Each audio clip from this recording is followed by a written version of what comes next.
Okay, students, so we have learned why we are using paging for memory allocation method because it solves the problem of external fragmentation.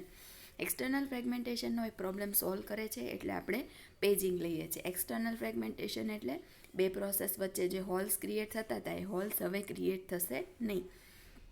Okay, now next we are going to learn what is the role of memory management unit. Okay, એ જોતાં પહેલાં આપણે આ figure જોઈએ તો ફિગરમાં તમે જોઈ શકો કે તમને બે એડ્રેસ લખેલા દેખાય છે. એકને કહેવાય છે લોજિકલ એડ્રેસ અને બીજાને કહેવાય છે physical address. All of you are aware there are two type of address, logical address and physical address. હવે જ્યારે તમે પેજિંગ સિસ્ટમ ઇમ્પ્લિમેન્ટ કરતા હશો ત્યારે લોજિકલ એડ્રેસ જે છે એ જે બે પાર્ટમાં ડિવાઈડ થયું છે એને કહેવાય છે પેજ નંબર અને બીજાને કહેવાય છે ઓફસેટ.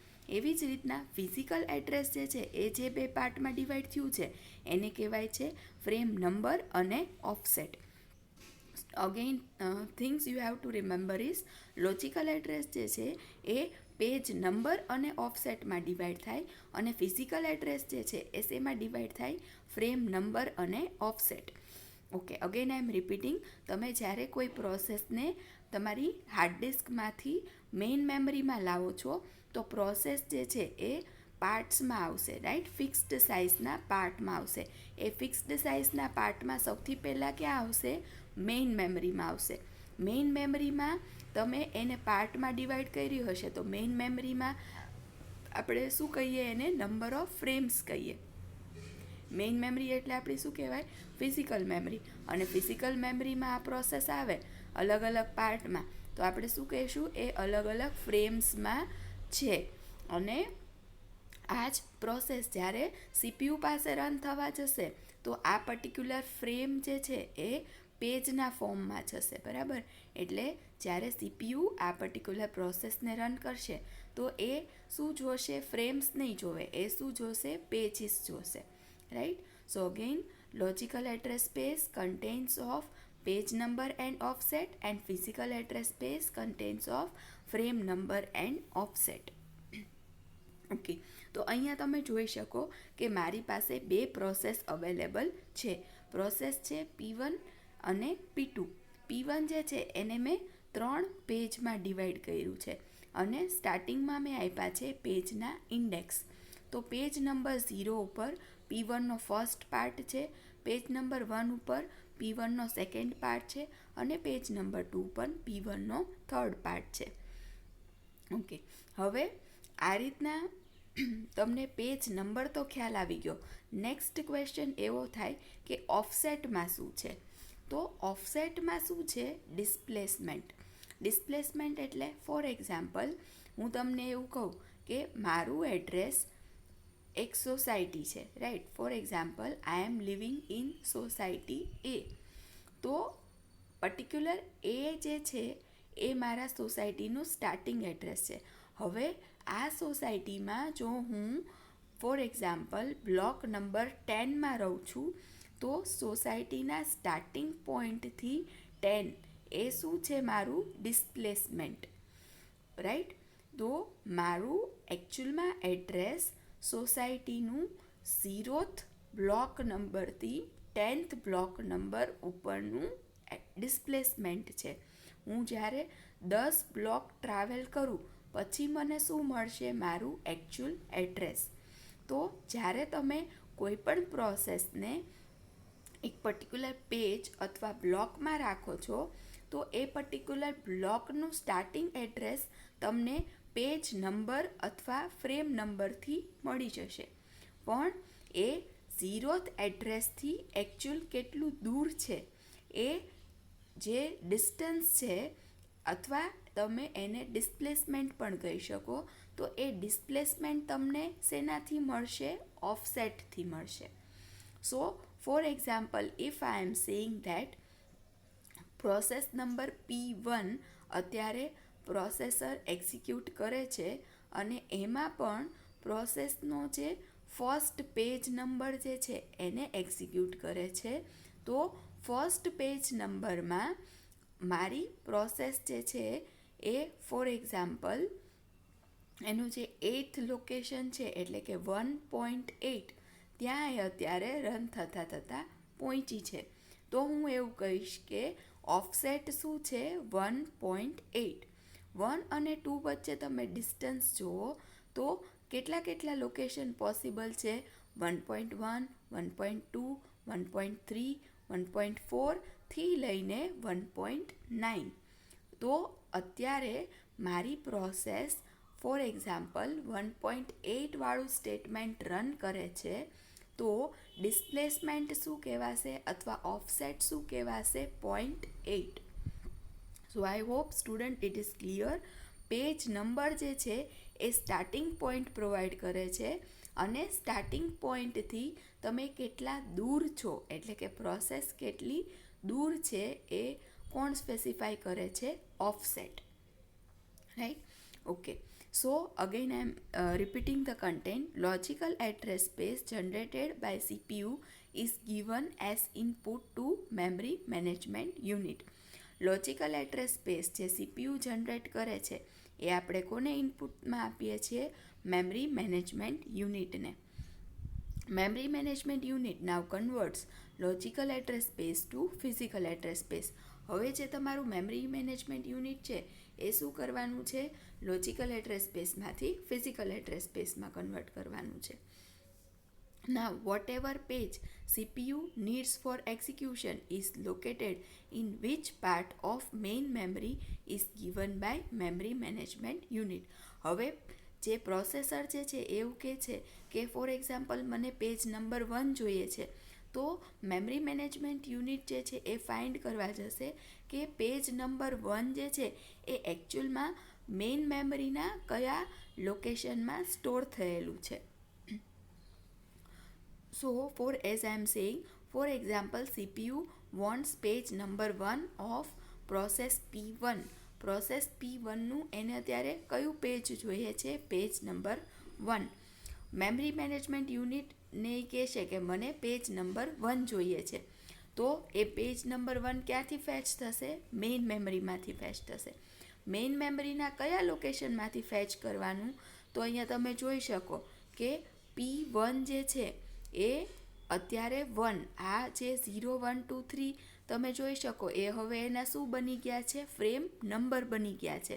તો હવે P1 પણ ફ્રેમ નંબર 1 ઉપર આવેલું છે. અત્યારે એવું છે કે P1 એ ફ્રેમ નંબર 1 ઉપર છે અને પેજમાં પણ પેજ નંબર 1 ઉપર છે, પણ એવું દર વખતે થાય એવું પોસિબલ નથી. તો હવે ફિઝિકલ મેમરીના ફ્રેમ નંબર 1 ઉપરથી અહીંયા તમે જોઈ શકો ફ્રેમ નંબર 1 ઉપરથી પેજને પર્ટિક્યુલરને ફેચ કરવાનું છે અને કોને આપવાનું છે પ્રોસેસરને આપવાનું છે. ઓફસેટ લોજિકલ એડ્રેસ સ્પેસ અને ફિઝિકલ એડ્રેસ સ્પેસ બેયમાં શું રહેશે સેમ રહેશે. Okay, so again I am repeating what is the task of memory management unit. memory management unit જે છે એ શું કરે છે કન્વર્ટ કરે છે. કોને કન્વર્ટ કરે છે લોજિકલ એડ્રેસ સ્પેસમાંથી ફિઝિકલ એડ્રેસ સ્પેસમાં કન્વર્શન કરે છે. Okay. Operating system maintains a table called page table for each process. દરેક પ્રોસેસ માટે એક ટેબલ મેન્ટેન થયું હોય છે જેને આપણે શું કહીએ છીએ page table. Page table is indexed by page number. Page ટેબલનો જે ઇન્ડેક્સ જે છે એને આપણે શું કહીએ છીએ page number. The information about frame number in which pages are stored is kept in this page table. આ પેજ ટેબલમાં કઈ ઇન્ફોર્મેશન હશે, તો પર્ટિક્યુલર કોઈ એક પેજ નંબર કયા ફ્રેમમાં તમે એને રાખ્યું છે એની આખી ઇન્ફોર્મેશન શેમાં હોય છે તો પેજ ટેબલમાં હોય છે. Again you are knowing logical address જે છે એ બે પાર્ટમાં ડિવાઈડ થયું છે પેજ નંબર અને ઓફસેટ, જેમાં પેજ નંબર જે છે સ્ટાર્ટિંગ ઓફ પેજ નંબર આપે છે અને ઓફસેટ જે છે એ શું આપે છે તો ડિસ્ટન્સ અથવા ડિસ્પ્લેસમેન્ટ. ઓકે, સો એક રિયલ એક્ઝામ્પલ લઈએ તો તમને ખબર પડે. અહીંયા મેં પ્રોસેસ P1 જે છે એને અલગ અલગ પેજીસમાં ડિવાઈડ કરી છે. તો તમે જોઈ શકો કે લોજિકલ મેમરીમાં process P1 page 0, page 1, page 2 અને પેજ 3 એવી રીતના અલગ અલગ પેજીસમાં ડિવાઈડ થયું છે. હવે મેં તમને કીધું હતું કે દરેક પ્રોસેસ માટે શું મેન્ટેન થાય, પેજ ટેબલ મેન્ટેન થાય. પેજ ટેબલનો ઇન્ડેક્સ જે છે એ શું છે, પેજ નંબર છે. તો તમે અહીંયા સેકન્ડ ટેબલ જે પેજ ટેબલ લખેલું છે એમાં જોઈ શકો કે ઇન્ડેક્સ શું આપેલા છે, 0, 1, 2 અને 3. બરાબર. હવે આ ઇન્ડેક્સ 0 ઉપર શું લખેલું છે, નંબર 1 લખેલો છે. તો નંબર 1 આપણે કઈ રીતે લખવાનો, તો આપણે અહીંયા થર્ડ ટેબલ જે ફિઝિકલ મેમરીનું જે છે એમાં જોવાનું. ફિઝિકલ મેમરીના જે ઇન્ડેક્સ જે છે એ કયા ઇન્ડેક્સ છે, ફ્રેમ નંબર. તો ફ્રેમ નંબરમાં તમે જોઈ શકો કે સૌથી પહેલું પેજ 0નો પાર્ટ કયા ફ્રેમમાં સ્ટોર થયેલો છે, 1 નંબરના ફ્રેમમાં સ્ટોર થયેલો છે. એટલે વચ્ચેનું જે પેજ ટેબલ જે છે એ ઇન્ડિકેટ કરે છે કે page number 0 is stored on frame number 1. એવી જ રીતના હવે સેકન્ડ પેજ એટલે એનો ઇન્ડેક્સ શું થશે, 1. તો પ્રોસેસનું સેકન્ડ પેજ ક્યાં સ્ટોર થયેલું છે, તમે જોઈ શકો.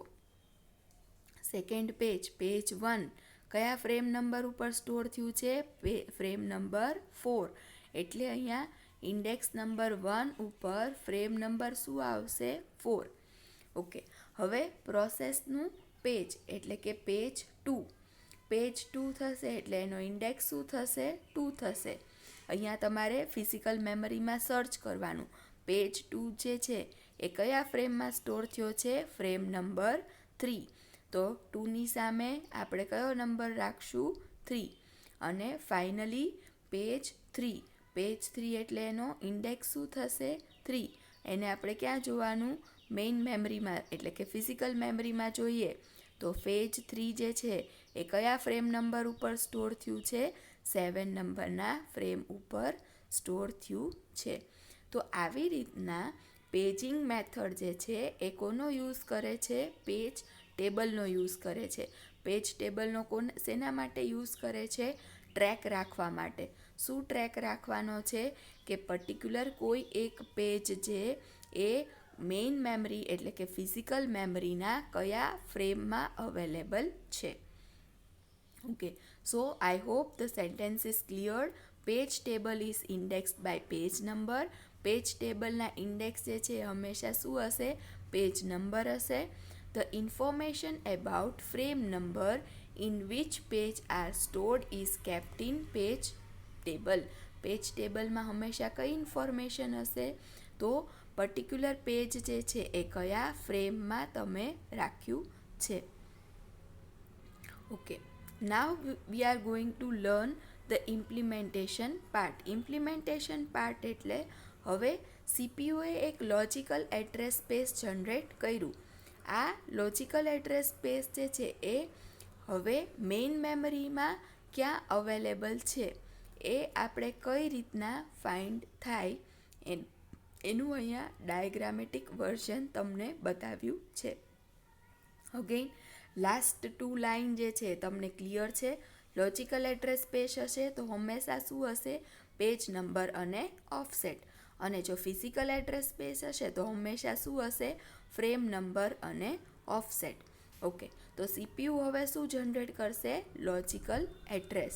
જો સીપીયુ લોજિકલ એડ્રેસ જનરેટ કરે તો અહીંયા તમને દેખાય છે કે એણે પેજ નંબર અને ઓફસેટ, પેજ નંબર એટલે P અને ઓફસેટ એટલે D, એને જનરેટ કર્યું. ઓકે. તો અહીંયા ઉપર આપણે જોઈએ તો ફોર એક્ઝામ્પલ સીપીયુએ જનરેટ કર્યું પેજનું એડ્રેસ નંબર 1 એટલે કે પેજ 1 સીપીયુને અત્યારે જોઈએ છે. પેજ 1 જો એને જોઈ તો લોજિકલ એડ્રેસમાં થશે 1 અને ડિસ્પ્લેસમેન્ટમાં અત્યારે આવશે 0. એના પછી જો એને 1.1 જોતું હશે તો લોજિકલ એડ્રેસમાં પેજ નંબર થશે 1 અને ડિસ્પ્લેસમેન્ટમાં થશે 1. એવી રીતના જો સીપીયુને 1.8 ફેચ કરવું છે તો લોજિકલ એડ્રેસમાં જનરેટ થશે 1 અને ડિસ્પ્લેસમેન્ટ એટલે કે D જનરેટ થશે 8. રાઈટ. તો આ રીતના જે લોજિકલ એડ્રેસ જનરેટ થયું છે હવે લોજિકલ એડ્રેસ એટલે કે જો મારે પેજ નંબર 1 જોતું હોય તો મારે એકચ્યુઅલી કઈ ફ્રેમમાં જવાનું છે, મારે જવાનું છે frame number 4, right. So I will go in frame number 4 with the help of which table, page table. એટલે જ્યારે પણ તમે અહીંયા લોજિકલ એડ્રેસ સ્પેસ જનરેટ કરો તો લોજિકલ એડ્રેસ સ્પેસમાં જે પેજની વેલ્યુ જે છે એ હંમેશા ફ્રેમને ક્યાંથી ફાઇન્ડ કરશે, પેજ ટેબલમાંથી. તો અહીંયા તમે જોઈ શકો પીમાંથી એરો જે છે એ કોને પોઈન્ટ કરે છે, એફને. એટલે કે તમને ખબર પડી જશે હવે મારે ફ્રેમ નંબર 4માં જવાનું છે. તો આ 4 વાળી જે વેલ્યુ જે છે એ ક્યાં સબસ્ટિટ્યૂટ થશે, ઉપર એરો તમે જોઈ શકો છો. ફિઝિકલ એડ્રેસમાં હવે એફની બદલે આવી જશે 4. અને મેં કીધું હતું કે મારે 1.8 એક્સેસ કરવું છે, તો 8 જે છે એ મારું શું છે, ડિસ્પ્લેસમેન્ટ છે. તો આ ડીની વેલ્યુ એ પણ એઝ ઇટ ઇઝ કોપી થશે ફિઝિકલ એડ્રેસમાં. હવે આપણે જે વેલ્યુ કહીએ છીએ એનું હેક્સાડેસિમલ રિપ્રેઝન્ટેશન અહીંયા ફિઝિકલ મેમરીમાં તમે જોઈ શકશો. તો જે આપણે એડ્રેસ જનરેટ કર્યું 1નું હેક્સાડેસિમલ રિપ્રેઝન્ટેશન શું થાય, તો સ્ટાર્ટિંગમાં 0 0 0 અને 1, અને ડિસ્પ્લેસમેન્ટમાં જે વેલ્યુ આવી છે એ શું છે, 8. તો 8નું શું થશે, 1 અને પછી 3 ટાઈમ્સ 0. તો આ રીતનું હેક્સાડેસિમલ એડ્રેસ જે છે એ ફિઝિકલ મેમરીનું જ્યાં પણ અવેલેબલ હશે ત્યાં એક એરો પોઈન્ટ થશે અને ત્યાંથી હવે કન્ટેન્ટ જે છે એ ફેચ થશે. તો આ રીતના આખું પેજિંગ ઇમ્પ્લિમેન્ટેશન થાય. CPU જે છે એ લોજિકલ એડ્રેસ સ્પેસ જનરેટ કરે. With the help of page table you are able to find its particular frame number. અને જેવો તમને ફ્રેમ નંબર અને ડિસ્પ્લેસમેન્ટ ખબર પડી જાય એટલે તમે એકચ્યુઅલમાં એ ફિઝિકલ મેમરીના લોકેશન ઉપરથી એ પર્ટિક્યુલર ફ્રેમને લઈ આવશો. ફ્રેમમાંથી હવે એ પર્ટિક્યુલર પેજ નંબરમાં ત્યાં લોકેટ થઈ જશે. So in this way you are implementing paging. Now we are going to learn what are the advantage and disadvantage of paging. Advantage આપણે જોઈ શકીએ કે અલોકેશન અને ડીઅલોકેશન ઇઝ ફાસ્ટ. જેવું તમને પેજ નંબર ખબર પડી જાય એવું તમે પેજ ટેબલ ઉપરથી એની ફ્રેમ જે છે એને ફાઇન્ડ કરી લો, અને ફ્રેમ ફાઇન્ડ કરો એટલે એને પર્ટિક્યુલર મેમરી અલોકેટ કરવાની છે એ ખબર પડી જશે. અને જ્યારે પર્ટિક્યુલર પેજ આખી પ્રોસેસ જે છે એ એક્ઝિક્યુટ થઈ જાય તો એના જે પેજ જે છે એ એણે મેમરીમાં જે સાઇઝ ઓક્યુપાય કરી છે એ આપણે શું કરી નાખીએ છીએ, ફ્રી કરી નાખીએ છીએ. સો અલોકેશન અને ડીઅલોકેશન શું છે, ફાસ્ટ છે. એવી જ રીતના swap in and swap out operation are also fast. આપણે ઉપર એક એક્ઝામ્પલ જોયું હતું કે મારે પ્રોસેસ P5ને રન કરવી છે તો મારે શું કરવું પડે, જે P2 અને P4 જે એક્ઝિક્યુટ થઈ ગયા હતા એને શું કરી દેવા પડે, સ્વેપ આઉટ કરી દેવા પડે, એને મારે બહાર કાઢી નાખવા પડે મેઇન મેમરીમાંથી. અને હવે હું નવી પ્રોસેસ P5ને સ્વેપ ઇન કરીશ. તો આ ઓપરેશન પણ શું છે, ફાસ્ટ છે. અને બિગેસ્ટ એડવાન્ટેજ છે પેજિંગનો છે કે જે એક્સટર્નલ ફ્રેગમેન્ટેશન થતું હતું એ પ્રોબ્લેમને એણે સોલ્વ કરી નાખ્યો છે. But also there are certain disadvantage. First one, additional memory reference is required. અહીંયા તમે જોઈ શકો કે તમને ઓલવેઝ પેજ ટેબલનો યુઝ કરવો પડશે. જો તમે પેજ ટેબલનો યુઝ કરશો તો જ તે તમને ખબર પડશે કે લોજિકલ એડ્રેસનું કોરસ્પોન્ડિંગ ફિઝિકલ એડ્રેસ શું છે, રાઈટ. તો આવી રીતના એક એડિશનલ પેજ ટેબલ હંમેશા તમારે મેન્ટેન કરવું પડશે. Size of page table may be too large to keep in main memory. Okay, અહીંયા જેમ તમે દરેક પ્રોસેસને ફિક્સ્ડ સાઇઝના બ્લોકમાં જે મેઇન મેમરીમાં સેવ કરો છો એવી જ રીતના આખું પેજ ટેબલ પણ આપણે મેઇન મેમરીમાં સ્ટોર કરાવશું. હવે એવું બની શકે કે મેઇન મેમરીમાં આપણે આખું જે આ પેજ ટેબલ સ્ટોર કરાવીએ છીએ એની સાઇઝ બહુ વધી જાય, બરાબર. બહુ વધી જાય તો શું થાય, એક પર્ટિક્યુલર આપણે જે બ્લોક બનાવ્યો છે પર્ટિક્યુલર બ્લોકમાં એ સ્ટોર થઈ શકે નહીં, રાઈટ. તો આ એક લિમિટેશન હોઈ શકે, પણ આ લિમિટેશનને પણ સોલ્વ કરવા માટે આપણે આગળ નવી ટેકનિક ભણવાના છીએ. Okay, so at this point, this is a disadvantage that size of page table may be too large to keep in main memory. Main મેમરીમાં તમે જે પેજ ટેબલને સ્ટોર કરાવશો એની સાઇઝ જે છે એ મોટી હોય તો આપણે એને સ્ટોર કરવામાં પ્રોબ્લેમ હોઈ શકે. મે બી ઇન્ટરનલ ફ્રેગમેન્ટેશન. એક્સટર્નલ ફ્રેગમેન્ટેશન તો પ્યોરલી આમાં થતું જ નથી, પણ ક્યારેક ઇન્ટરનલ ફ્રેગમેન્ટેશન થઈ શકે. એ પણ બહુ રેરલી થશે, frequently થશે નહીં, right?